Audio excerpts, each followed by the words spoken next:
Ra'iisul Wasaaraha Xukuumadda Federaalka Soomaaliya Mudane Maxamed Xuseen Roble oo ka duulaya korjoogteynta iyo la xisaabtanka hay'adaha dowladda ayaa maanta kulan la qaatay hay'adaha maaliyadda dalka. Kulankan oo Ra'iisul Wasaare Maxamed Xuseen Roble la qaatay wasiirka wasaaradda maaliyadda, gudoomiyaha bangiga dhexe iyo xisaabiyaha guud ayaa waxaa looga hadlay daahfurnaanta hanaanka maamulka maaliyadda dalka, bixinta mushaaraadka shaqaalaha dowladda, ciidamada qaranka, qarashka wasaaradaha kale ee dowladda iyo dardargelinta howlaha deyn cafinta. Gudoomiyaha bangiga dhexe ee Soomaaliya ayaa kulanka kadib warbaahinta ugu warbixiyay kulanka uu Ra'iisul Wasaare Maxamed Xuseen Roble isugu yeeray hay'adaha maaliyadda dalka.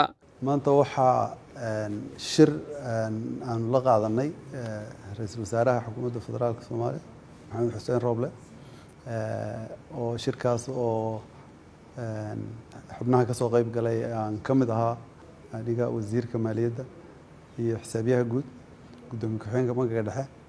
shirka waxaa lagu lafaguray dardargelinta howlaha maaliyadda, gaar ahaan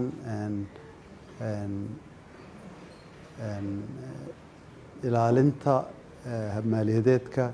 runtii annagu haddaan nahay hay-adaha maaliyadda ka shaqeeya, gaar ahaan bangiga dhexe, shaqadayadu waa tii aan walba wadnay.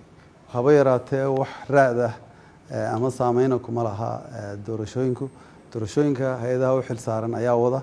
annaga waxaan u xil saarannahay in la bixiyo qarashkii dowladda, dakhligii dowladdu soo xaroodo, loo maamulo si waafaqsan sharciga sidii awalba loo samayn jiray. taana sidii aan awalba u wadnay baan u wadnaa, waana taata uu Ra'iisul Wasaaruhu nagu dhiirigeliyay inaan sii xoojino.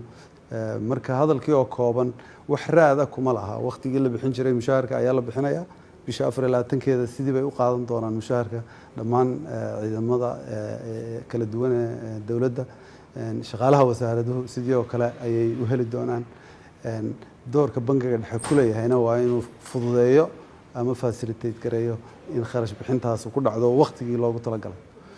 xagga barnaamijka deyn cafiska, dalku wuxuu ku jiraa commitment ama shuruudo si dalka deynka looga wada cafiyo inta ku hadhay, in ay hay-adaha dowladdu, gaar ahaan hay-adaha uu ka mid yahay bangiga dhexe ee wasaaradda maaliyadda, ay qaataan doorka ay leeyihiin oo ay sameeyaan reformskii looga baahnaa, oo ay ugu weyn tahay in kharashka iyo dakhliga la iswaafajiyo iyadoo la raacayo shuruucda u degsan ee dalku leeyahay ee lagu bixiyo kharashyada.